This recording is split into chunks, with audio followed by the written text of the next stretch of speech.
Hello everyone, I'm Kara and welcome to my channel. In this video, I'm going to be showing you my favorite vegan recipes that I have been making as we transition from summer to fall. I filmed this in the beginning of October, so I apologize in advance for getting this out so late. Thank you so much for bearing with me. I appreciate those who have stuck around. As I always mention in these videos, I adore fall. Obviously, I adore every season, but there's something about fall that just resonates with me. Between the foliage and the produce that becomes available, what is there not to love about fall? Enough of my rambling about. Let's go ahead and get into the video. Alright, so for breakfast I'm going to be making a protein pancake bowl. Oddly enough, I discovered this when I logged into Facebook, which I never do, but it popped up and I was like, that looks really good, let me make that. And ever since I've been making it, it's become a staple breakfast for me. If you have a pancake, in 1 minute, it can't get any easier than that. So I'm going to be using the Birch Benders Plant Protein Pancake Mix. It's one of the ones that I've had the most success with. I'm just going to measure out 1/3 cup of mix. I'm going to add that in.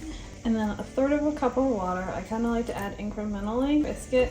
Now we can get the right consistency. So I already know we might need the full 1/3 cup. Now we put it into the microwave for just 1 minute.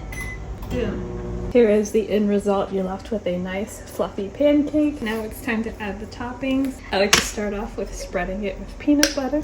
Get a nice spoonful, spread it right on top. Personally, I prefer to drizzle it, but this peanut butter, even though it's creamy, it's a little thicker.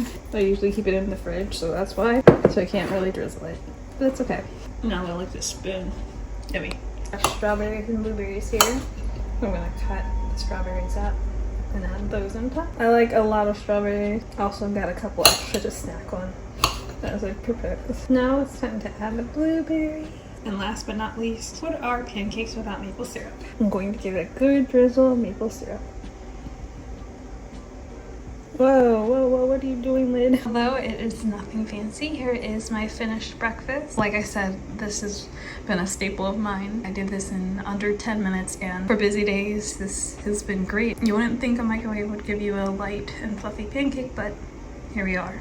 Hello. It is much past lunchtime, but I'm still going to prepare something to eat. I'm going to be making bibimbap. I've enjoyed this dish pretty much all summer. I have a gochujang obsession right now. I really spent all summer just making a bunch of different recipes. When I stumbled across this bibimbap, everything changed. It's been one of my main meal rotations. It has fresh vegetables. It's super quick and easy to make. It requires very little use of my appliances, which during those 100-degree days this summer, I obviously didn't want to be over the stove too much. And thankfully the only thing I have to use is the stovetop, and I don't have to use the oven or anything. Today is a little warm, not exactly as warm. Still a little on the warm side for me to be using the oven or the stovetop for a long period of time. So I'm going to stop running my mouth and get this going. So I'm going to start by cooking up some brown rice. And bring that to a boil.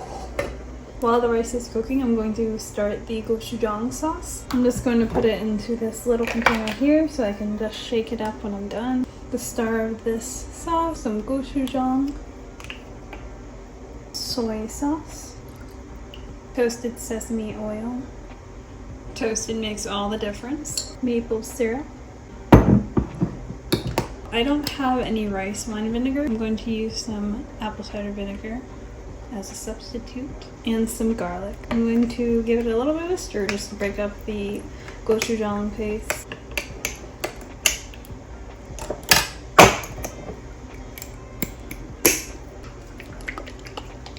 Now that the sauce is done, I'm going to show you how I made some pickled radishes. I made it a few hours ago, so now I'm going to turn it over to past Kyra to show you how I made that. Why hello, this is Kyra from the past speaking. Right now I'm going to make the pickled radishes for the dish. I love to repurpose containers. This is an old almond butter jar that I'm going to be using, but you can use any mason jar or glass jar, of course. Here I have some radishes that I'm going to cut up. I have some salt, some sugar, and some rice vinegar. So let's go ahead and get that started up.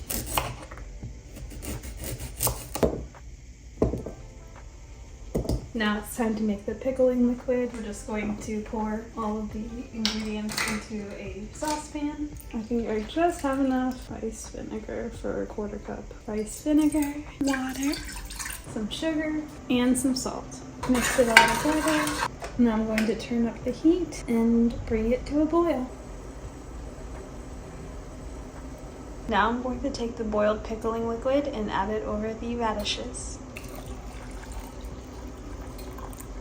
It's time to seal it up. I'm going to let it cool down a bit and then I'm going to put it into the fridge. So now I'm going to saute some mushrooms and spinach. I'm going to heat some oil up into a pan and toss the mushrooms in there. To save time, I'm using pre-chopped mushrooms. I typically would chop my own mushrooms, but recently I've just been on more of a time crunch, so I've been using pre-chopped mushrooms. Comes in handy. Yeah, you pay a little bit more for convenience, but it's worth it if you're a busy person, such as myself. I'm going to give this a crack of some black pepper and just a bit of salt. I think they're looking pretty good. I'm going to transfer these to a plate. Now let's wilt some spinach.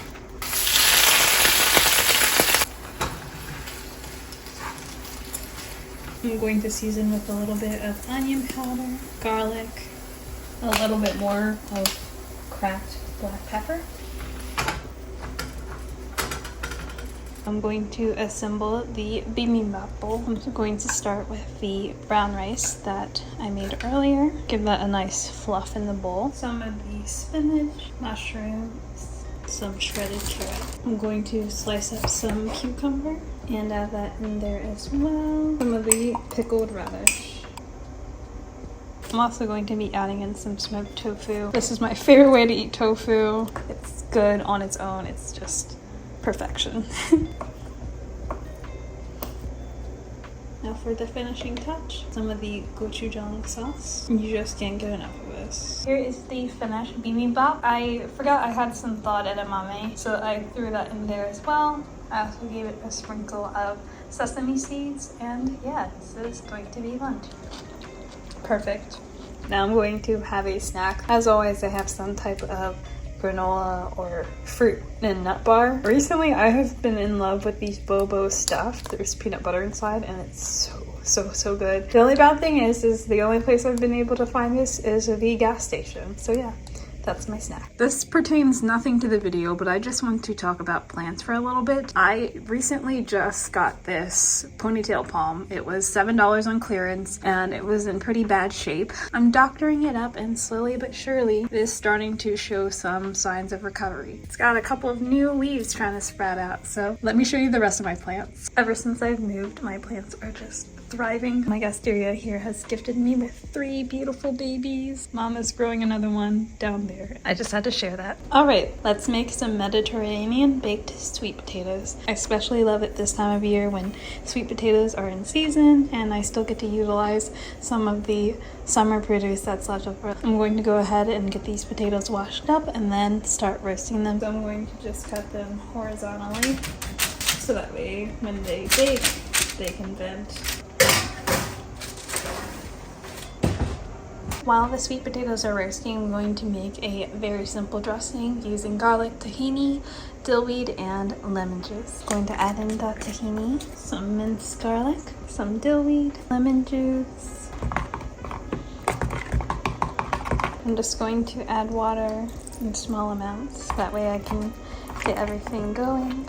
Hey guys, I'm going to be doing a voiceover for this portion of the video because there was background noise that I didn't want to interfere with everything. For the preparation of the chickpeas, I just gave them a drizzle of extra virgin olive oil, a sprinkle of cumin, cinnamon, and smoked paprika, as well as a crack of sea salt. Then I just stirred that up and made sure that everything was well incorporated. I tossed them into my air fryer to save some time. You can also roast them in the oven. I've done both and they're delicious either way. Once the sweet potatoes were done baking, I just took one and cut it open, mashed the insides a bit, and started assembling the stuffed sweet potato. I chopped up some cherry tomatoes to go on top. Then I drizzled it with some of that tahini sauce and gave it a hefty spoonful of those crispy chickpeas. For the finishing touch, I added on some fresh cut cilantro on top, and thus my dinner for that night was complete. This is what I'm having for dessert. I am just having some of this Daya pumpkin spice cheesecake. I've never had this flavor before. I've had